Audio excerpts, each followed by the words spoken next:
پاکستان مسلم league نون اور Pakistan Peoples party سیاسی طور پر ایک دوسرے کی ضد ہیں، لہٰذا اگر کوئی اس غلط فہمی میں مبتلا ہے کہ یہ مستقل اتحاد کسی جمہوری اصولوں کی بنیاد پر قائم ہوا ہے تو ذرا انتظار کر لیں۔ تاریخی طور پر ہنی مون کی میعاد ہفتوں اور مہینوں رہتی ہے، عین ممکن ہے یہ ذرا طویل ہو جائے کیونکہ ضامن کی ضرورت ہے ان کا ساتھ رہنا۔ شاید اسی لیے پی نے حکومت کا حصہ نہ ہونے کے باوجود اب تک بہت کچھ حاصل کر لیا ہے، اور مسلم لیگ نون نے وزارت عظمیٰ حاصل کر کے بھی بہت کچھ گنوا دیا ہے۔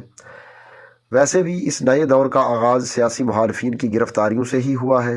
ایک طرف تقریب حلف برداری ہو رہی تھی تو دوسری طرف لاہور میں پاکستان تحریک انصاف کے کارکنوں اور رہنماؤں کی گرفتاری۔ امید تو یہ تھی کہ وزیر اعظم سیاسی قیدیوں کی رہائی کا حکم دیں گے، صحافی اسد طور اور عمران ریاض کی رہائی ممکن بنائی جائے گی، مگر خیر جو منصف خود ہی قید میں ہیں انصاف کیا دیں گے۔ پچھلے ہفتوں میں ہماری سیاست میں چند بڑے واقعات ہوئے ہیں۔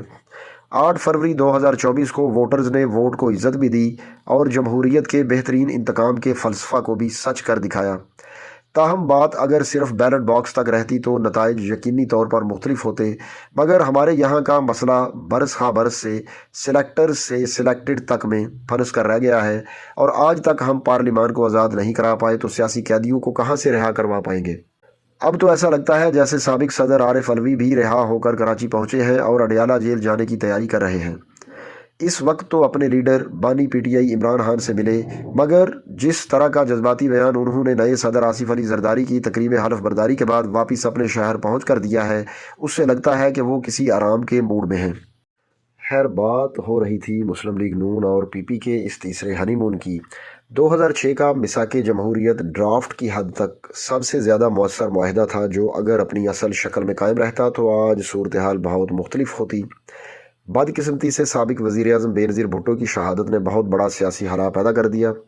اس میثاق کی بنیاد غلطیوں کے اعتراف پر تھی اور آگے بڑھنے کا راستہ ماضی سے سبق سیکھنے پر تھا، مگر ان دونوں نے بار بار وہی غلطیاں دہرائیں اور شاید ایک بار پھر دونوں ہی نے 2022 سے تیسرے کندھے پر سوار ہو کر اقتدار میں آنے کا فیصلہ کیا تاکہ دونوں کا مشترکہ مخالف عمران خان اس گمان میں رہے کہ اس کی کرسی مضبوط ہے اور عدم اعتماد کی تحریک کو شکست ہو جائے گی۔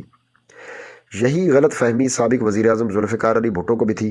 یہ اتحاد شاید اس وجہ سے بھی 2008 کے مقابلے میں زیادہ چلے کیونکہ ماضی کے مقابلے میں کم از کم مسلم لیگ نون خاصی کمزور پوزیشن پر ہے۔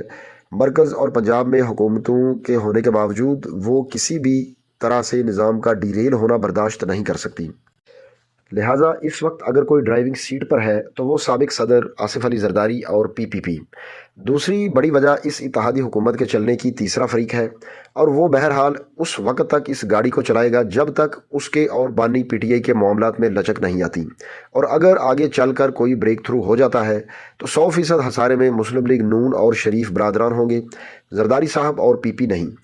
شاید یہی وجہ ہے کہ پی موجودہ حکومت کی حمایت کر رہی ہے مگر اس کا حصہ بننے کو تیار نہیں ہے۔